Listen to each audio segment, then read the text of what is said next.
What? No theme music, nah? Gusto, now Chris the host. Man, I make a little dinner whilst passing joke. Come to the yard, get it off your chest. There's no hard feelings when you're rocking with the best. Everything's crisp, everything's nice. Throw a little sugar, add a little spice.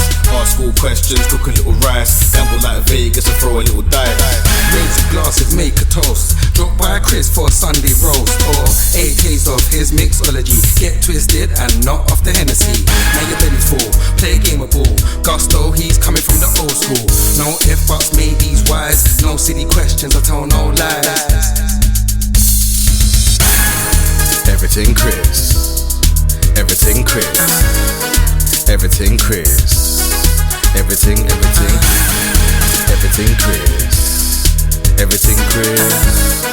Everything Chris. Everything Chris. Live talks with Cat Carr. Meow meow. Oh, it's the cat woman. How we doing? I'm good. How are you? I'm all right. How are you? Good. How you been today? I'm good. I'm good. Just got done a workout. So, how about you? Mia? Yeah, been all right. Been back at home. I had a day off today of work, so I've been home just preparing myself and that. Oh, that's good. Do the other stuff. So I've got other stuff coming up, so you know it is. You gotta keep preparing. Yeah. Got to stay busy. And that. Yeah, that's it. That's it. You know how it is. You been doing any more workouts today, or you got some later on? No, yeah, I just did one today. But not. I'm doing a live one tomorrow. Yeah. Okay. Nice. So how you been dealing with the quarantine? It's been okay. Been looking at the same faces for a little while. Yeah. It's been all right. I've been staying with my parents for a little bit, and they live in North Carolina in like the country, so it's pretty peaceful. I get to do my workouts and sit on the back deck, and it's hot down here, so it's not bad. Yeah, I just went down to Georgia this past weekend, and you wouldn't even think that they think that there's a pandemic right now. So Really? yeah, a lot of it. It was just a quick trip, and then I came back up to North Carolina. North Carolina, the home of the Tar Heels. Are you not too far from there? That's in Chapel Hill, which my parents live closer to Okay. Charlotte. So North Carolina is pretty long this way, so I actually don't think it's that close. So All right, okay, no problem, yeah. no problem. All right, let's get into it. So where did you grow up? I grew up in New Jersey, born and raised. New Yeah, Jersey. All right. it's called Somerset County. So it's like 45 minutes from New York City, give or take. Yeah. So that's where I grew up, in this little town called Bedminster, New Jersey. I say it's Central Jersey. A lot of people in Jersey debate that Yeah. there's no such thing as Central Jersey, but there definitely is. I didn't know that. Yeah. 908 Central. Look at that. So we it's don't claim North and we don't claim South, so we're Central. Central. Okay. How did you feel when Brooklyn took the Nets? I'm a Spurs fan, so I don't really care. Oh, okay. I'm a Spurs fan. All right, fair enough. So, and when did you get into basketball? Young age, like my older brother played. My dad played growing up, so like probably when I was like 5, I started playing basketball. But I was like way more involved in soccer growing up, or as you guys say, football. Okay. So I didn't like start playing Football. travel basketball until I was in high school. So I did travel soccer like all before then. But yeah, basketball's like always been in my family. So I started playing when I was pretty young. Yeah, we need to get us football five-a-side when this is all over. I don't have the skills that I used to, but I could try, you know. I mean, a bunch of people that can't with left feet. That'll be Yeah. good. All right, and then when did you fall in love with the game? Like, when did you actually say to yourself, you know what, I'm gonna take this as a career and Yeah. push for Yeah, I this? don't know. Maybe in college, like in basketball, in high school, I really loved it, but I still played soccer all the way till I graduated high school. Where nowadays a lot of kids they just focus on one sport and just kind of play that. But I love soccer, so I played soccer in the fall, basketball in the winter, and then my freshman year I did track, and then AAU is like travel basketball here, so I did that my sophomore and junior year, and then my senior year I actually did track because you couldn't play AAU then. But I would probably say once I got to college and then I was like, doing my studies and I was like, yeah, I definitely don't want to sit behind a desk all day. I don't want to have a normal 9 to 5. No Yeah, doubt. it's just like basketball, just gives me a lot of opportunities and brings me a lot of joy. So I was like, why not? Let's see what I can do. So you kind of just said to yourself, you know what, you was good at the sport and you thought, pursue a career in it at the time. Yeah, exactly. Yeah. Fair enough. And like, talk us through that whole experience then with, is it Holy Family experience? Yeah, so I went to. Was that a religious college or was it just the name of it? No, yeah, it's Or... a Catholic university. It's in Northeast Philadelphia. So yeah, I went there in 2007. I graduated in 2011. It's in the CACC conference. So they play a lot of like other Philadelphia teams, Jersey, New York, New Jersey. It kind of stays in that region. So it was really nice going there because it was only an hour and 15 minutes from home. So I got to see my parents quite often. They didn't miss any of my games. So, I just got inducted into the Hall of Fame this past year. So it was actually cool thank you. It was actually cool being able to reflect on it and realize like how valuable going there was for me. So my freshman year, we did pretty well. We went 32-1. That was probably the best season that I had there. And then we did really well the 4 years that I was there. We made it to the NCAA tournament every year. We won the conference twice. Won it once. Twice, yeah. But yeah, that's Coach Lakaitis. That's how you say her name, I think. Lakaitis. I pronounced your name wrong earlier, Lakaitis. Okay. I said Lokot. Yeah, so some of my I said teammates that are in Lokot. here, I played with at Holy Family. Shout out to them. Oh man, you got a lot of love here. Duplox L. Say it again. There's a lot of people here. I'm just seeing another person joined in saying dope. CMCC, that's Christine McCullum. We called ourselves the 4-5 connection.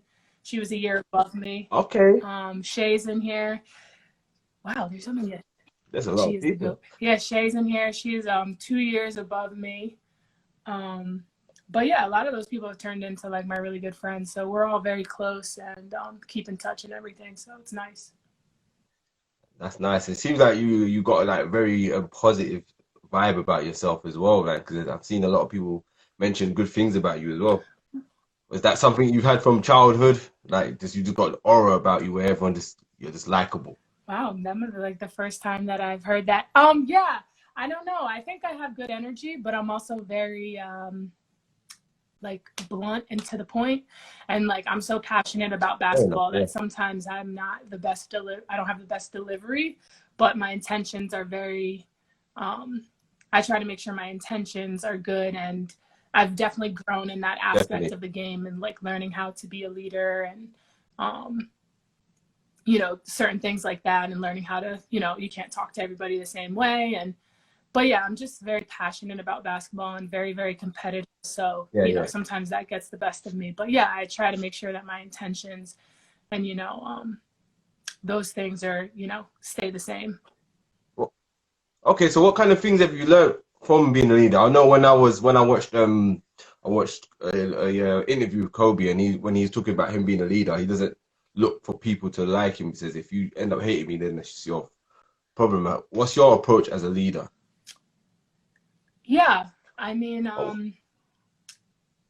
I don't think I'd be as extreme as Kobe, and like in the fact that I don't want people to like me, because I feel like maybe it's not that you need people to like you, but you need people to like respect you and love you. Yeah, to Respond. want to come to a common ground, and then you guys can get to that goal. So you know, like that's why I say sometimes I'm not the best with my communication, but I think I'm pretty outgoing and sociable in that aspect. So if you know me in that way, and then we get on the court together, you kind of know where, you know, my heart's at. So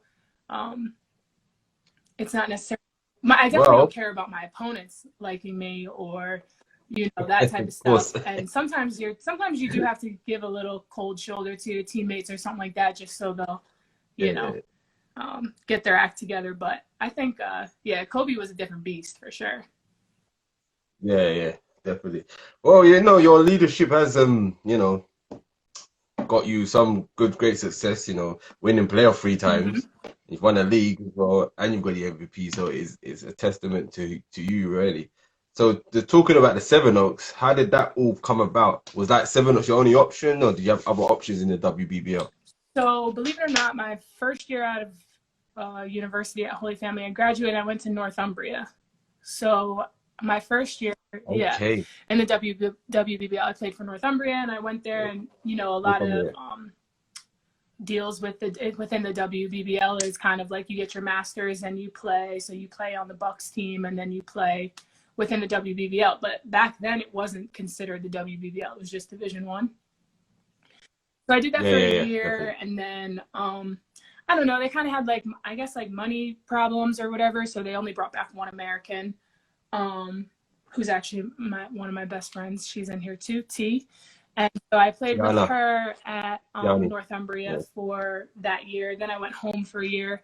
I kind of tried to find an agent, tried to do some stuff like that, and I just wasn't really, didn't really have any luck with anything. So I kind of, in the transition of the coach from Sevenoaks, Len, reaching out to me and me trying to transition into doing coaching, I had actually accepted a position being a coach at my old high school right when he kind of reached out to me. So I kind of had to backtrack on that, and I went to Sevenoaks maybe like halfway through the year, because then again, it was still considered D1, and the visa process wasn't as simple as it is now.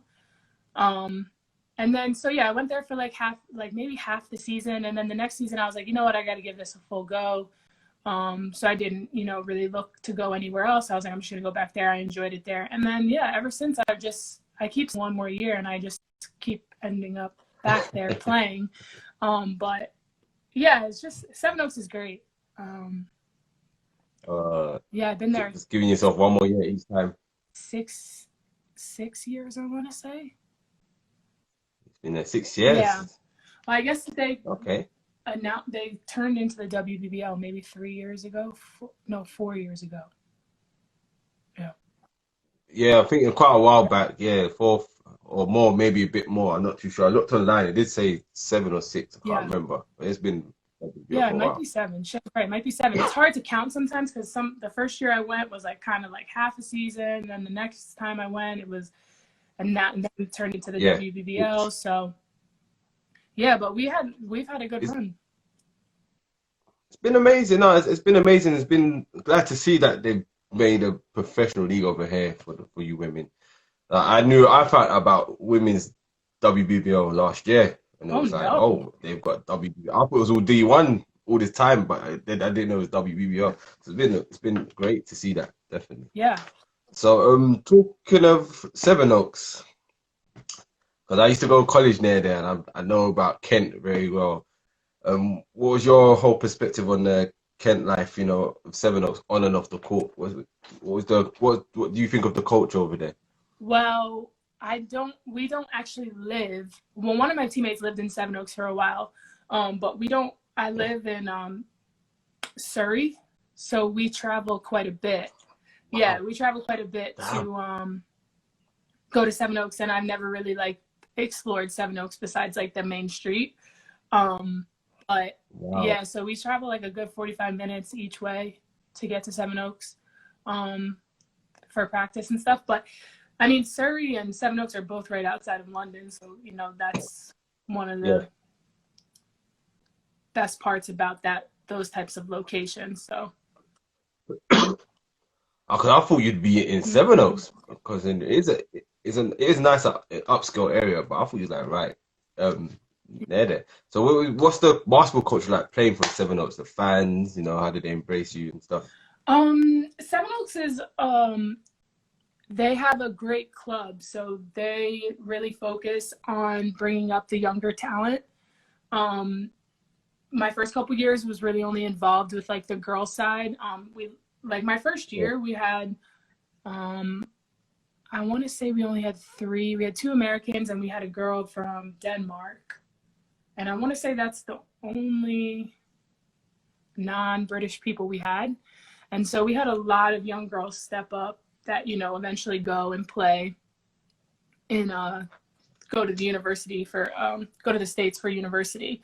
So they're really big on that. So that's really dope to see in the country, right? Because you see some clubs are very focused on their specific professional team or like an older, but Sevenoaks is really, they really allow to embrace the younger girls, and they get to come up and, you know, they get to practice with us. And even this year, some of like, I know the men's side is quite large too, and they even showed a lot of support this year, which was really nice. Because there's no, I don't even know, maybe Sevenoaks men have like a Division 4. I don't even know what they have. So it's. I do remember they did get to Division 1 or 2 at one point. This is when I played about we're going back 8 years now, more than about 10 years now when I last played. Yeah, so they were, because I did play against them. They were in the National League, but I don't know where they are now. So yeah, it's just a club that really, you know, they really try to, because basketball is definitely like a minority sport there. No, even though tons of kids play. So yeah, they're really good about that. They're really good about, you know, just allowing the kids to, you know, learn the game of basketball. And we try to, the WBBL team tries to be as involved with the younger kids as much as possible. I'm very surprised about Sevenoaks men that an organizer I've heard that's well organized. Organization I've heard that's well organized. Find it very surprising they're not gone to the BBL yet, but there might be reasons for that. But yeah, I don't think that. I don't know. Well, it's expensive, first of all, and so I don't know where their, you know, where their funding and all that stuff would come from. But yeah, I don't know. I think the men's team, since you played, I definitely think it's not as they've definitely fell back, and it's more just like either like I don't know what you guys call it there. I forget. We would call it like rec league or like. Oh yeah, there was a Met League at one point, and there was local league. That's what you guys call it. Yeah, that something like that maybe. Yeah, local league. Yeah. All right. That's cool. Now you know, if fast forward, well not fast forward, but you know, won the playoffs 3 times, 2017, 2018, and 19. Impressive. So which of those wins would you say was the toughest win, and why would you say it was the toughest win out of those 3? Hands down, our first year, 2007. We were the underdog. I don't want to say we sucked in the beginning of the year, but we definitely like weren't gelling together. We weren't in the our best shape. We weren't. We had a lot of young girls to work with, and you know, I love them till this day, but you have to deal with, you know, like younger people. They're not always on the track of like, you know, this is what we have to do to, you know, be the best we can be. So luckily towards that season, we really peaked at the end. We won the trophy that year too, which was our first win. And then, so from then and on, we did really well. And then this final, we played Nottingham. And we were down. We were struggling in the first half. Like we couldn't figure out. Then we switched up our matchups. And it was just great. It was just, when you're the underdog, it's like a different feeling when you win something than if you've been very successful. Like you got nothing to lose kind of feeling, right? And it's like you don't have a target. You got nothing to lose. You ain't got a target on your back. people are expecting you to lose. So when you win those games, you're like, yeah. So I would definitely say our first one, just because, you know, that was our first, that really put us on the WBBL map. On Yeah. the map. Well, yeah, you helped put them on the map, definitely. And then, so let's say compare that. Then, you know, you've won the first one. How would you compare it to winning the last one in 2019? How was that whole feeling going into that one compared to the first time? Because, you know, you had the target in your back, but now you've won it a few times, and now it's a whole different. Like when you win something sometimes, and people might not think you're supposed to win, they might think it's a fluke or something, you know, like they're not supposed to win. So they're respecting you, no? So the second year, people are like, oh, okay, SEVENOAKS thinks they're on to something. They think they're pretty good. And then after we won the second one, then we were like, okay, yeah, we got to keep going. And yeah, so dang, now I'm forgetting which year we went undefeated and won. It was last year. Or was it the year before? T, help me out. So yeah, one year we didn't lose a league game. So that one was crazy pressure too, you know, just trying to make sure you get it done. But that was the didn't lose a league game. Louder for the sleepers in the back. She's so funny. The last one was good too, just because like I said, then it switches, right? So you're not expected to win. Now you're expected to win. So there's the pressure of, you know, making sure that you guys, the third one, Len said, my coach is in here. He said the third one. Yeah, so that one, 22-0. Yeah. So that one was big too, because you win the league, which is really hard because it's the best, it's your overall record throughout the year. So it's not like, oh, in the championship, you could just be like, you know what? Someone doesn't have a good shooting night. You guys are all out of whack. It's nothing. There's no series. So it's like if you lose that game, then it doesn't necessarily show that you're not the best team in the league. But when we went undefeated and won at the end, I think it kind of left a you left that bad taste in their mouth. They had to take you serious. Yeah. Definitely, I like that. And talk us through your MVP season. That undefeated season, was that your MVP season as well?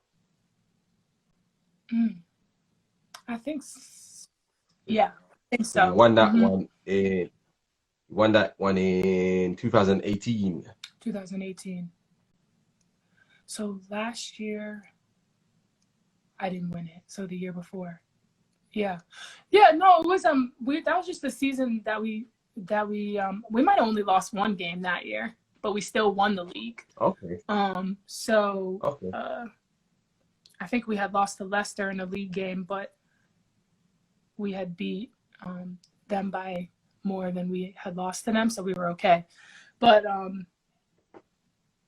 MVP season was good. It's just, you know, it's like one of those things that you have a good performance because the people that you're surrounded with are able to capitalize and do what they do too. You know, like if I didn't have my certain teammates, then, you know, I wouldn't be able to have as many assists that I did, or, you know, I wouldn't be able to put the ball in the basket as much as I did either. So it's just like we had a really good team that year.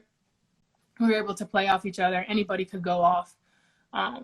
So, you know, that was definitely a year that I was able to develop my game more so, not necessarily as a point guard, but just being able to distribute the ball a little bit better, and not feeling. When I first got to SEVENOAKS, I felt, you know, playing there and playing with a lot of younger kids, and it's like I had to do a lot.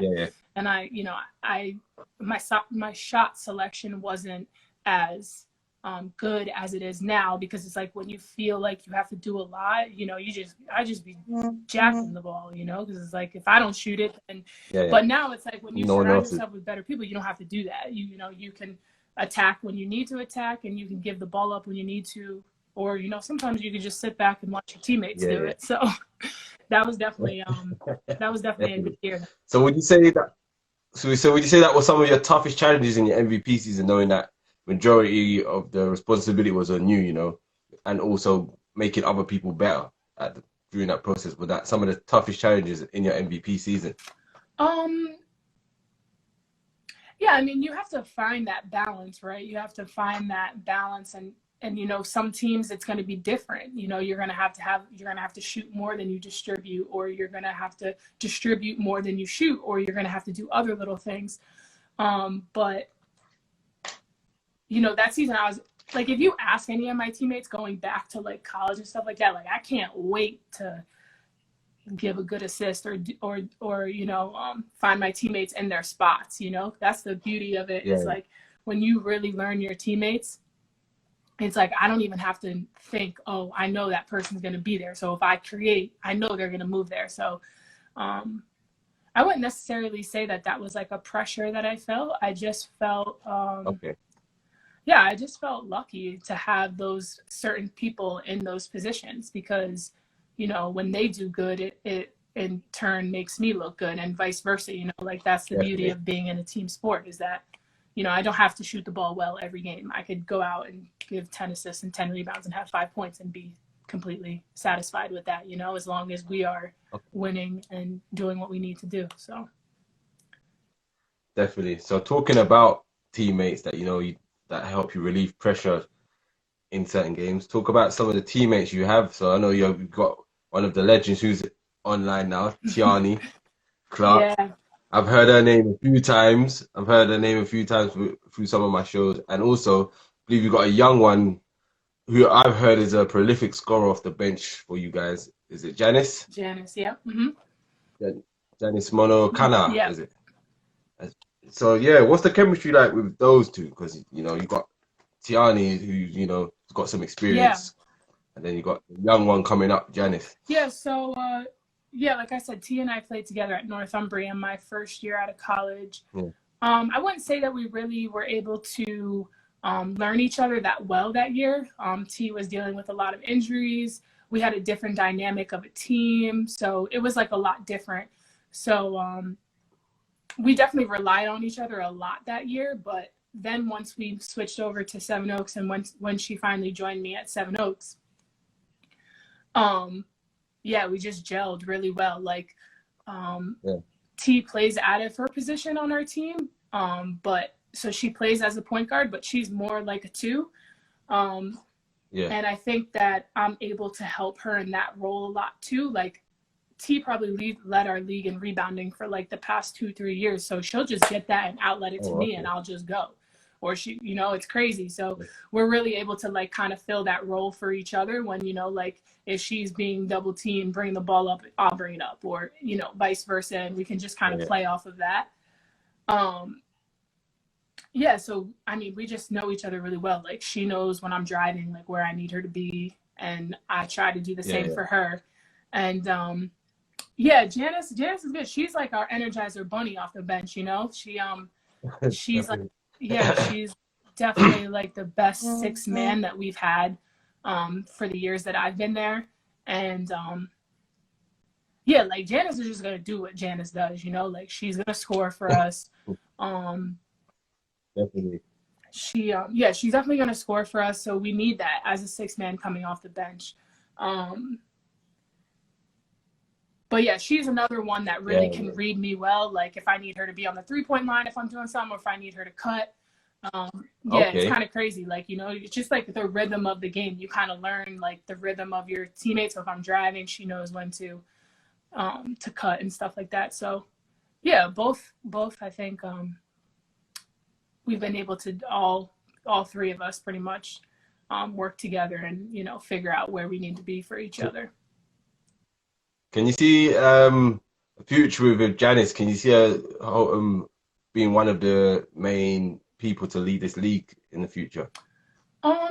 Yeah, I definitely think so. If that is the path that she wants to take. You know, Janice works another job. She has a normal job too. So, but she also plays on GB. So yeah, I think basketball is very important to her, and you know, it's something that, you know, she still loves. She went to university in the States too, and I think that it's definitely something, if she definitely puts her mind to it. Of course, it's very hard to stop her. She's right-handed, but she goes left all the time. So people, they just don't know what to do with her. So That's mad.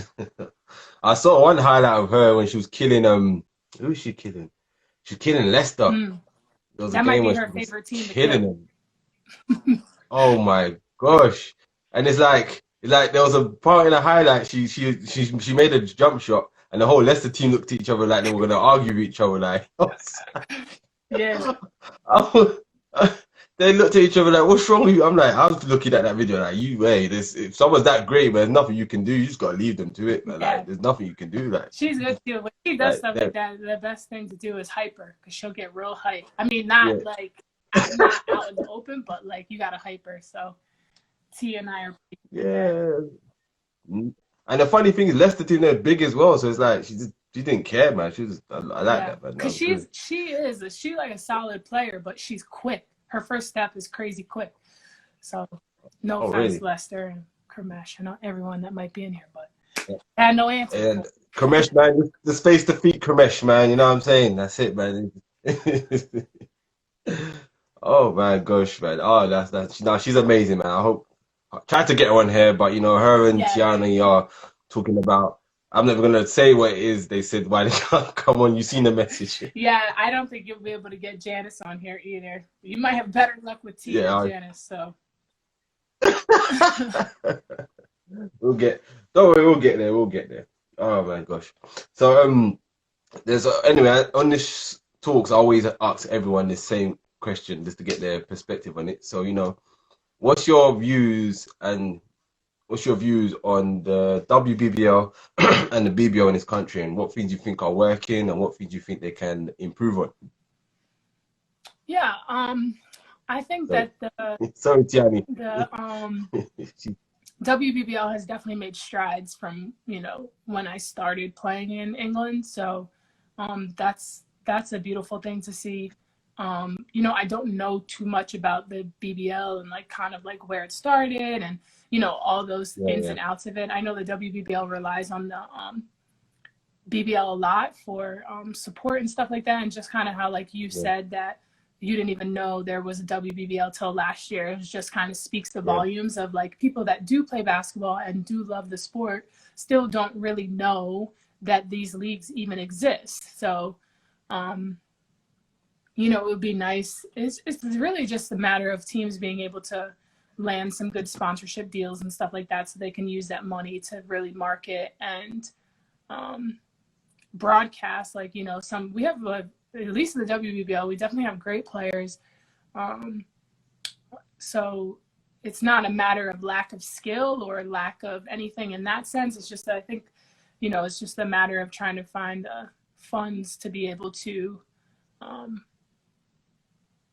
broadcast the WBBL and BBL more, especially within that country. Definitely, I agree. Just mentioned something as well, like like the people not noticing it much. I think, like you said, with the levels as well. I think at some point, some people used to believe that the levels wasn't good in the BBL or WBBL, when really and actually, it's actually some of the better levels. It's just not getting enough recognition. Yeah. Like you just said, the marketing could be done a lot better, I reckon. But it's just about getting people to know about it a lot more. And I think, you know, we could make some strides to do that. It can go a lot further than it is now. Because I definitely think it's a sport that a lot of kids in England enjoy playing. I don't think it's a matter of lack of interest either. It's just It's funny because there's some people I talk to, they don't even know about that it exists. Yeah, it's sad. But they are interested in the sport. They actually like the sport, but they don't know it exists. Yeah. So it's like that catch-22 kind of thing. You know, they don't know where to find it. Exactly. And I think that's what we need to push a bit more. I think also as well, interaction with players will be a lot more better. Yeah. So, you know, like have like individual matchups, like yourself versus the other MVP from Sheffield, who I've got on tomorrow. That would be a good like build up to a game, or just something like a rivalry matchup with Janice and Leicester. I'll tell her you said that. That would be good though. Janice going at Leicester and you know what I mean? It's like, yeah, it would be great. That would be good. So, something like that would be great. So another question of mine is, what's your favorite pre-game meal and post-game meal? Because I know some of you miss workout here. I know you got some meals that you could give us some tips on. Yeah, it really depends, you know, on what time the game is. SEVENOAKS loves our home time games, love to be at like 1 o'clock in the afternoon. So those Oh, type of days, I'll just get up and maybe eat some oatmeal. After the game, I'm pretty strict on drinking a protein shake immediately after the game. But okay. I've kind of altered my diet some, so I'm mostly plant-based right now. So That's good. yeah, it's just a matter of finding afterwards, yeah, besides my protein shake, then, you know, I have to travel all the way home or what the case may be. And if you're away, it's a little bit difficult sometimes. But yeah, pregame is either like oatmeal if it's a little bit later, some salad. I try to load up on my carbs the day before so I'm not too heavy for the game. But yeah, not recently, I've been doing plant-based for quite some time, and I like the way that it makes me feel, especially playing. You know, That's I don't feel as tired, and I find my recovery to be quite quick. a lot Yeah, a better. lot better than Okay. because it's crazy, you know, you didn't really think about it like growing, especially in college. I just ate whatever the heck I wanted to. You Yeah, yeah. realize, I know yeah, what you later mean. on, you're like, okay, that's why I felt like that because of what I was putting in my body. So yeah, I try to be a little bit more conscious of that now. Yeah, And so crazy that you asked definitely that because it's did. been so long since I've played a game that it's like thinking back to it now. It's like, wow, what did I eat? But Yeah, plant-based is. I've learned to be more plant-based as that's well. So good. you know, I think it definitely helped me with my skin because my skin was really bad at one Mm-hmm. point, and I went through a depression phase as well. And then I just had to change everything I was eating. Then I started realizing. So I tested myself. So I kind of, you know, ate plant-based, and then I said, let me try a cheeseburger. I ain't had one for 3 months. Let me see Yeah, what happens. And you can feel the complete difference, and it just takes the energy out. You're like, oh crazy. wow, dude, this Yeah. it's not good. It's like it was yeah. So it was like I learned something from that. All right. Getting into my favorite part, my hotspot questions. Okay. All right. So there are two three-part questions. First part is a player you love playing with, player you love playing against, and a funny teammate. Oh, okay. Oh, funny. Okay, so player I love to play with. Um, this is a hard question. Um, and any of my teams. Any of your teams, you could go any team. You can go to the Sevenoaks or Northumbria or further back. Anything, or even a scrimmage. Even a scrimmage, you can go. Okay, so if I say Holy Family, I'd say Christine McCullum. That's the one I'd say 4-5 Okay. connection. If I had to pick someone from Sevenoaks, I'd say T. Person I love playing against.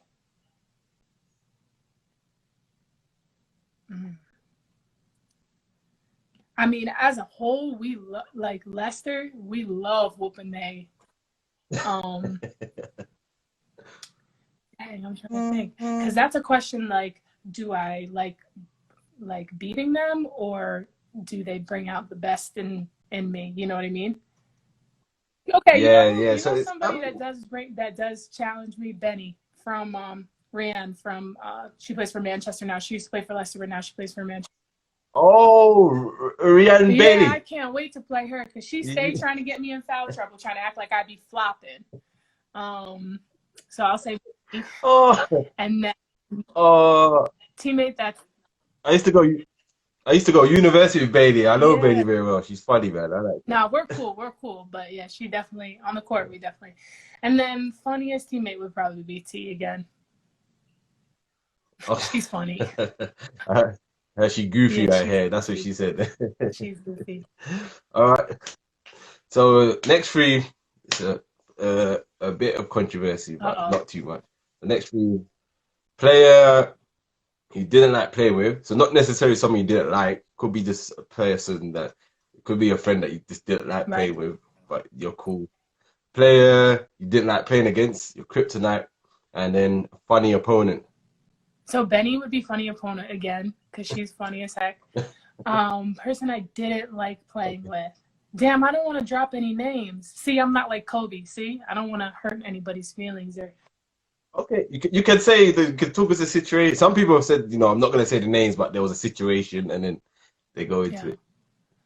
I'm trying to think if there was anybody at Sevenoaks that I actually didn't like playing with. I mean, we've had our battles in Sevenoaks, but we've always kind of worked through them or try to work through them. There was this one player in Holy Family that came to our school, Yeah. and me and her did not like each other at all.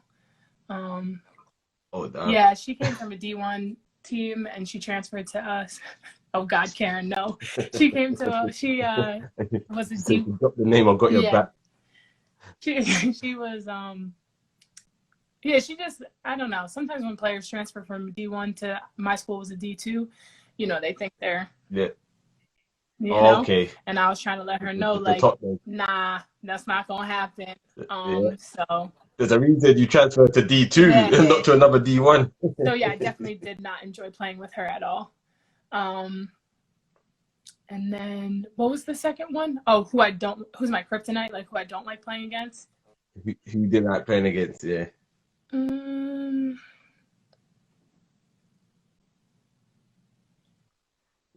There's always that one player where you just think, oh gosh, hit them. Yeah, see, and that's another thing. I don't really want to say people's name because I could name a couple players in the WM that I don't like playing against because I think that they're dirty players. But I'm not trying to start. I'm not trying to start no beef.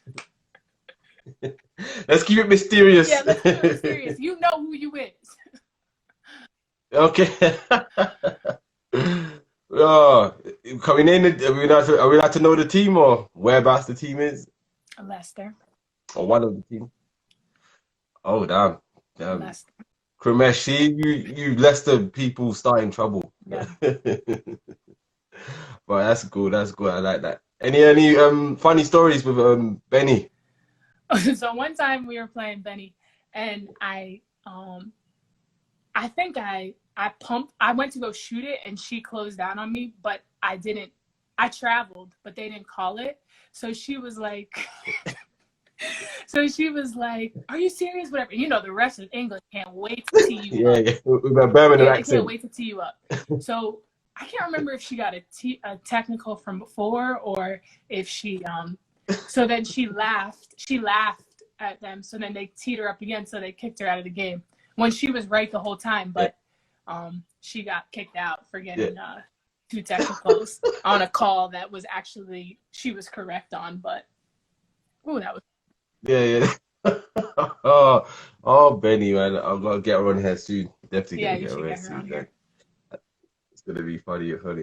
All right, anyone who's still tuned in, have you got any questions for Miss Kat while she's still on? And Kat, do you have any questions for myself? So what made you start this Everything Chris podcast or Instagram / could be a podcast soon, huh? All right, so really it was the idea was a show I was doing. So we had the show. I've recorded some episodes, so should be releasing some really soon. Oh, nice. So yeah, the whole idea was to do a show, and it was just I wanted to do the visual side, bring out the visual side of it. Bring players on, and give them some exposure. That's what I was planning to do. And then what happened was COVID came in. Because I was going to record so many more episodes, COVID came in and then just kind of threw a spanner in the works. So I was literally going to wait till this all blows over and go back to recording. But my team was like, look, why don't you do some lives and see where it goes? Yeah. So I did the first 4 lives in April. And since then, I've been doing more because a lot of people like it. And a lot of people have been happy to come on. And it's been a lot. It's been great. Like for myself, it's good to speak to other players, get their perspective on their basketball journey, right. Some of the funny stories. I just feel like people need to see a different side to you guys, like this. I like these kind of interactions being a bit more funny, a bit more entertaining. Yeah, that's great. We appreciate it for sure. Definitely. Thank you. So yeah, it's just a platform for you guys, really. That's how I'm doing it, coming across. And that is the main influence. So yeah, it just keeps me going now. I love doing it. That's awesome. and I've met so many different people. So there's so many different stories I've heard. Is the thing. I think some of the funny teammate stories I've heard is Yeah. hilarious. I think I had a guy called Gary. He said he had a guy. He said he had a guy right one time where they they needed a basket to win the game. If like it was one guy who was at the free throw line, said they needed a basket to win the game, and the guy said he wanted to purposely miss just so they can carry on playing because the guy just wanted to keep on playing. And he was like, "What?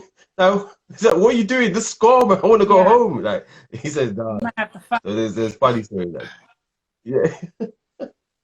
He wanted to miss purposely a free throw just so they can play because he just wanted to Yeah. play. And even though they could have won Right. the game, it was just like stories like that. I was like, this is ridiculous. So yeah, it's good, man. I love it. I love it. That's good. Kramesh asks, who wins in 1v1, you or T? He always trying to start something. Ooh. T and I definitely battle at practice. Like, we go back and forth at it. We definitely go back and forth at it. Depends on whose day it is, I would say. I don't know.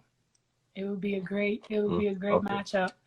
Kramesh is just trying to start stuff. He thinks he's on the No, I know Kramesh from Leeds, man. Oh, from the Leeds University. They had that rivalry. Him and Lawrence. All right. What is the greatest basketball lesson you have? Basketball. What's the greatest lesson basketball has taught you? Wow.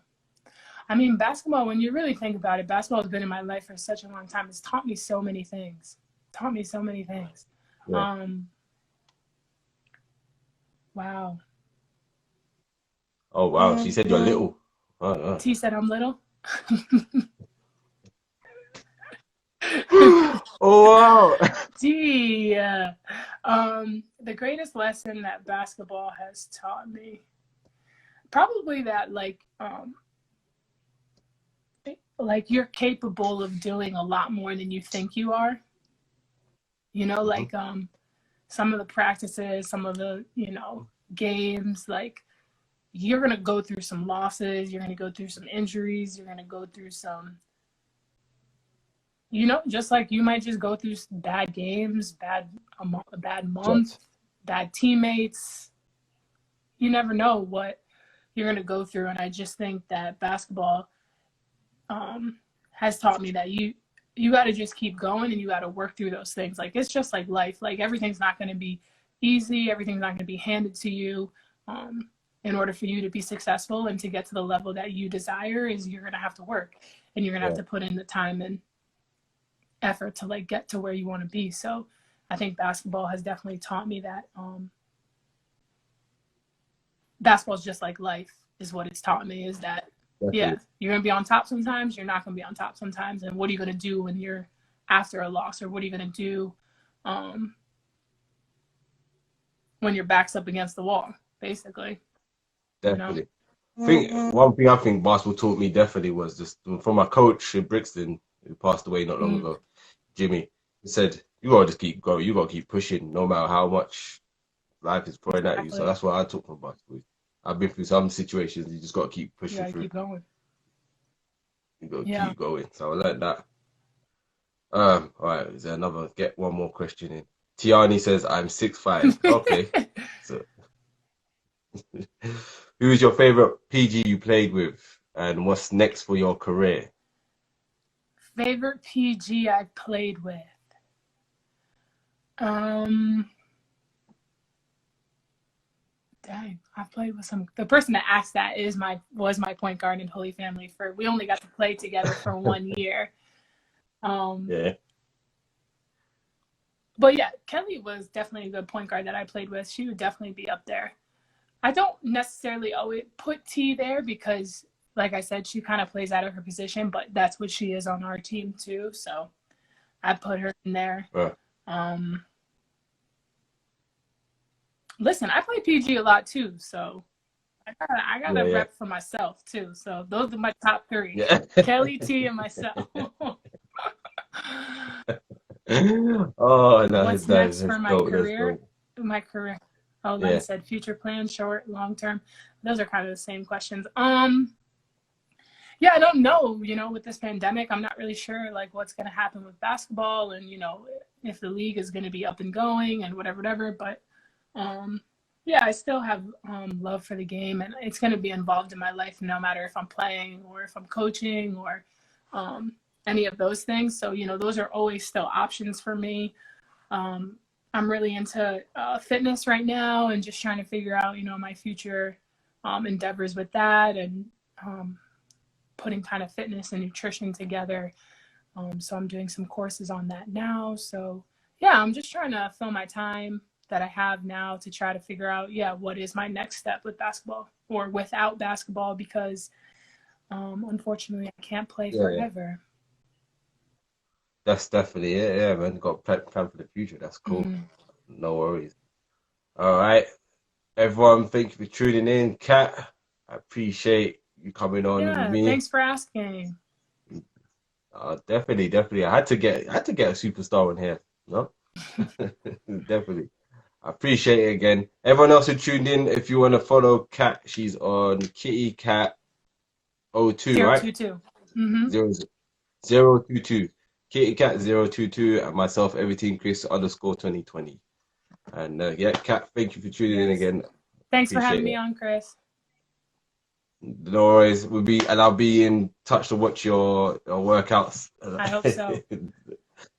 Get your busting on sweat. Yeah, I'll see a few of them. And yeah, everyone else, catch you in a bit. And Kat, see you soon. Probably stay in Yes, touch. great. See you. Thanks for watching, guys. No, no. Yeah. Thank you. Everything Chris. Everything Chris. Everything Chris. Everything Chris. Everything Chris. Everything Chris. Everything Chris. Yes, I'm Chris G, host of Everything Chris. Hope you liked that video. If you did, click that like button. Also leave a comment. And also, if you want to see more, click that subscribe button to get a notification when we upload new content every single time. I hope you enjoyed that video, and I hope you stay tuned for some more. And also, as you know, with me, everything's always Chris.